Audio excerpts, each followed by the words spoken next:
Hi,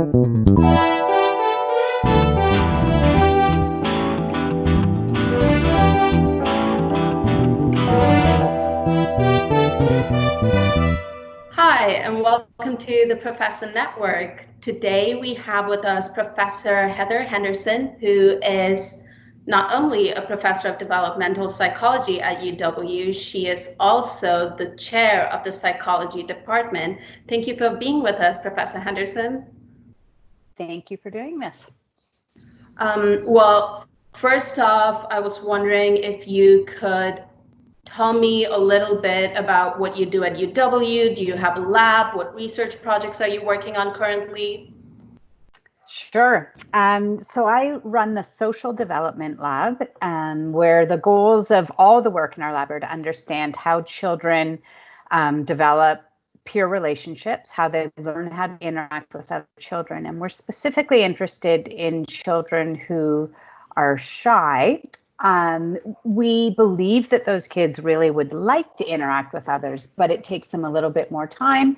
And they feel uncomfortable in new situations. And so we're really interested in understanding what that experience is like at a physiological level, how shyness changes the way children understand other people and other people's thoughts and other people's emotions, and how that impacts relationships. So the way we do research in our lab is that we bring children from the community in, and we have them work with us with undergraduate research assistants and graduate student research assistants to answer questions and to tell us how they would respond in some scenarios. And then one of the things we do that's really interesting is we bring two kids to the lab who have never met each other before, and we observe them as they do different things together.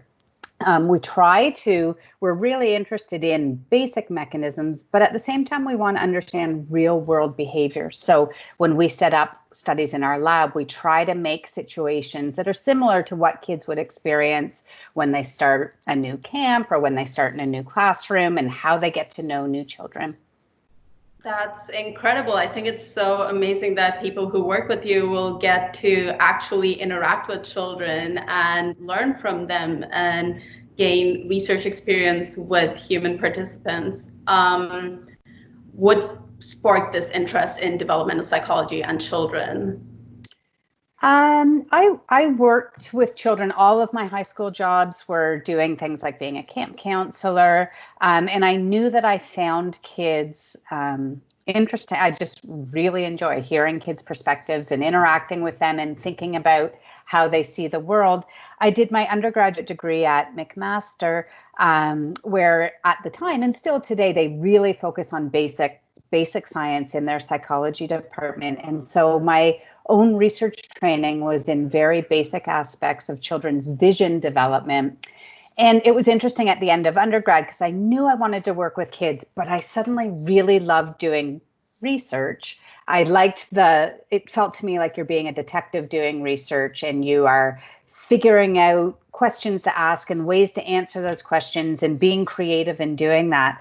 But I couldn't find a topic. The basic visual science to me wasn't capturing my interest as deeply as I felt my interest was captured when I actually was interacting with children, with school-age children. And so I took a year off after undergrad, and I worked in different labs until I could find a content area that really spoke to me, because I knew I wanted to do research, but I was interested in social development, but I hadn't brought those two things together yet. And so I was able in that year to find a content area that interested me and really made me curious, but I could combine that with doing research. So for me, it really was blending what I liked academically with what I liked in my gut and what I found most interesting.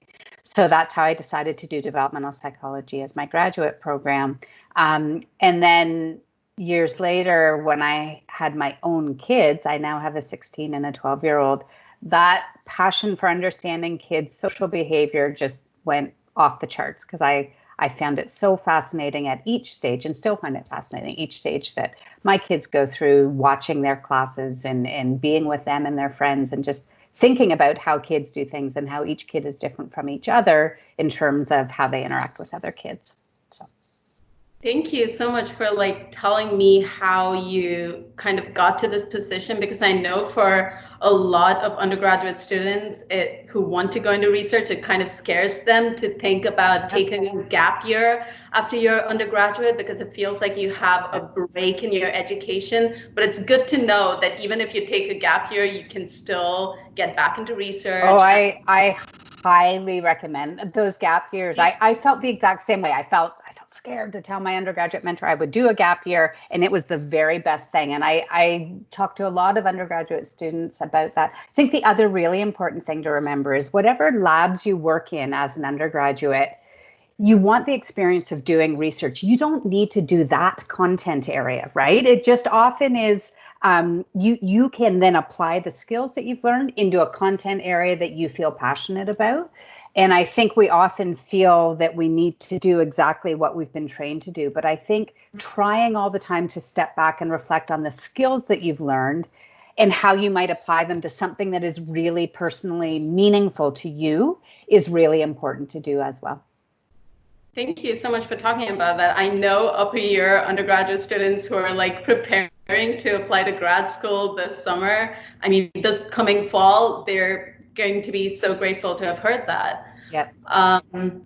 Well, for our incoming students this fall who are coming under very special circumstances of online classes under this umbrella of COVID, I know that one of the most common fears has been they're not going to get as good an undergraduate experience because they're not going to be meeting their profs, they're not going to have office hours, they're not going to be meeting their classmates.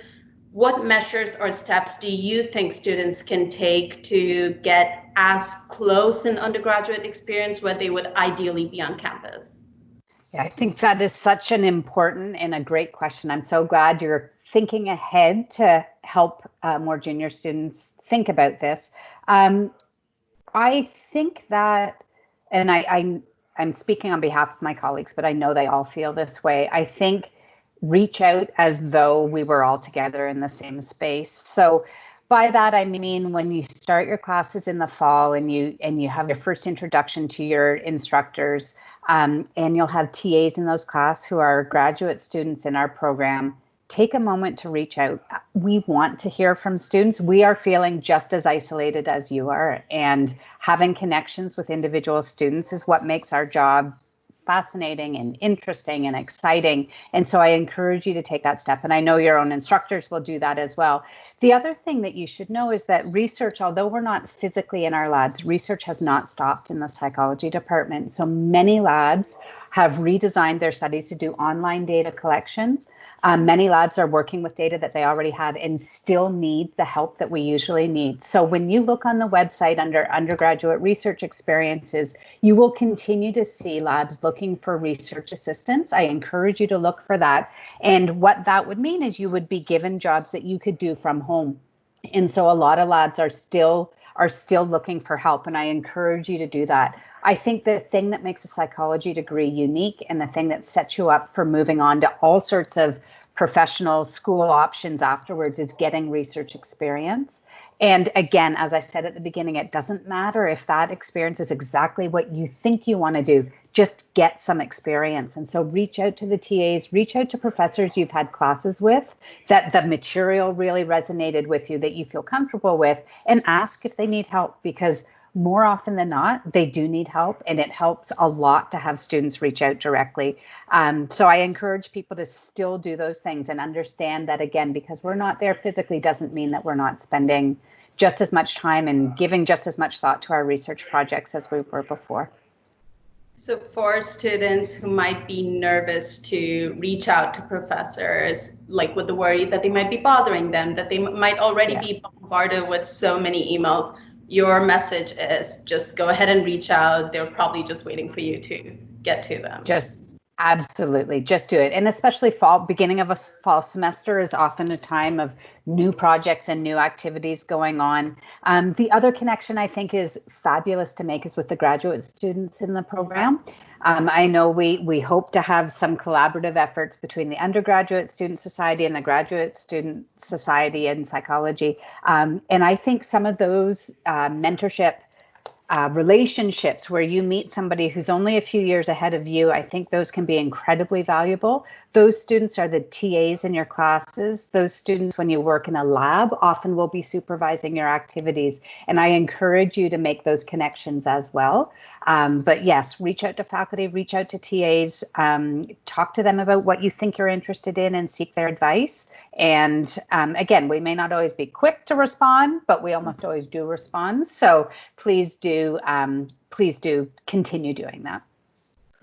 Well, thank you so much, Professor Henderson. This was very good to just reassure us as far as the fall term is concerned, and very helpful to learn exactly what you're doing in your lab so that students who are interested in developmental psychology can reach out to you and talk to you about your lab as well. So absolutely. Yeah, you're welcome. Thank you so much for taking this on. I appreciate it.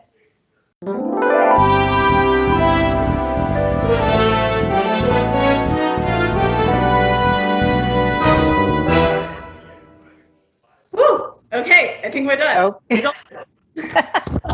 Okay, that's awesome. You did such a good job.